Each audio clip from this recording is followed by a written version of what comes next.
Komentar Presiden Amerika Serikat Donald Trump yang menyebut Kuba sebagai salah satu negara yang akan dibicarakan setelah Venezuela dinilai sebagai sinyal peringatan bagi kawasan Amerika Latin. Pandangan itu disampaikan Andrei Kortunov, anggota Valdai Discussion Club, lembaga pemikir kebijakan luar negeri yang berbasis di Rusia. Ini adalah seruan peringatan, kata Kortunov, merespons pernyataan Trump yang muncul hanya beberapa jam setelah Amerika Serikat melancarkan operasi di Venezuela untuk menangkap Presiden Nicolas Maduro. Meski demikian, Kortunov menilai Kuba memiliki karakteristik yang berbeda dibandingkan Venezuela. Menurut dia, sejarah panjang hubungan tegang antara Havana dan Washington justru membuat rezim di Kuba relatif lebih tahan terhadap tekanan eksternal. Tentu saja, Kuba sangat berbeda dari Venezuela. Kuba telah ada selama lebih dari 60 tahun sebagai semacam lawan tradisional Amerika Serikat di Amerika Latin, dan Amerika Serikat tidak berhasil melakukan apapun terhadap Kuba, ujar Kortunov. Ia menambahkan bahwa rezim di Kuba dinilai jauh lebih kuat dan jauh lebih stabil dibandingkan dengan Venezuela. Namun, ia juga menilai situasi terbaru berpotensi mendorong Kuba untuk mempererat hubungan dengan Rusia. Kortunov memperkirakan Havana akan mendekati Moskow guna memperoleh tambahan bantuan teknis dan militer.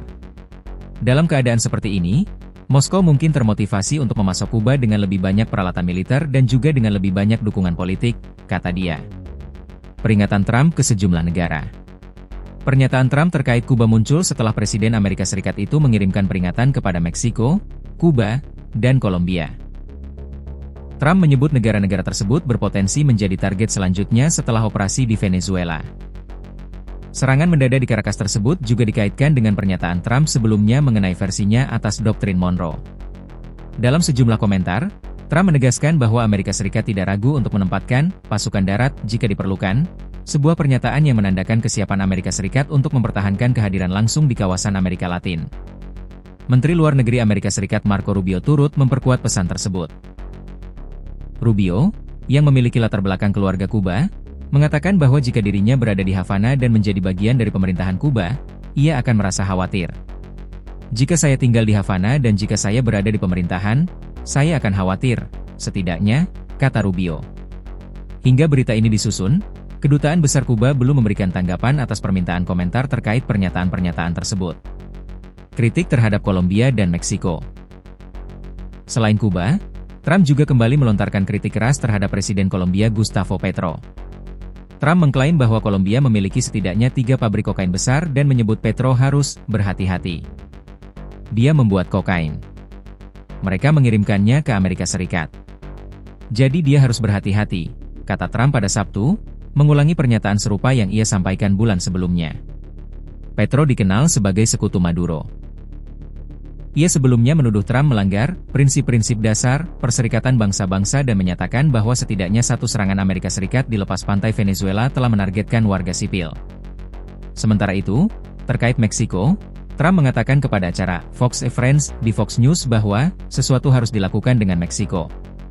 Ia menuding bahwa Presiden Meksiko Claudia Sheinbaum tidak benar-benar menjalankan negara tersebut.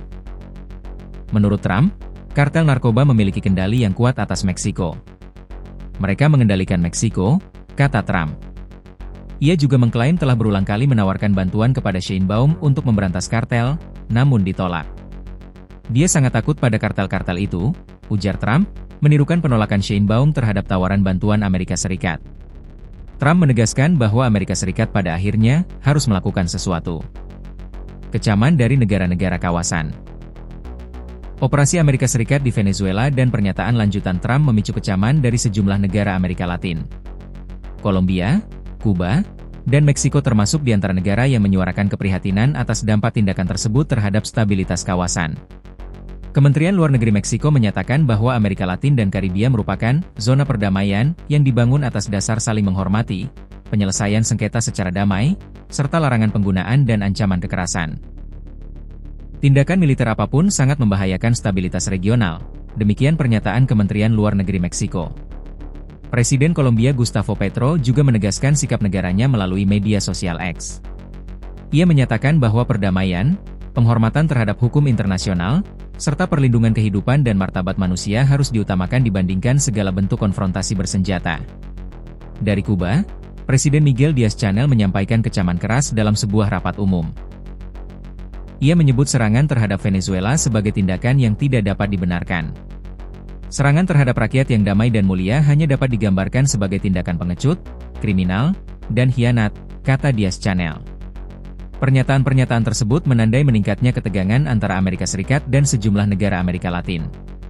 Para pengamat menilai, dinamika ini berpotensi memperumit hubungan regional dan membuka babak baru ketidakpastian politik di kawasan.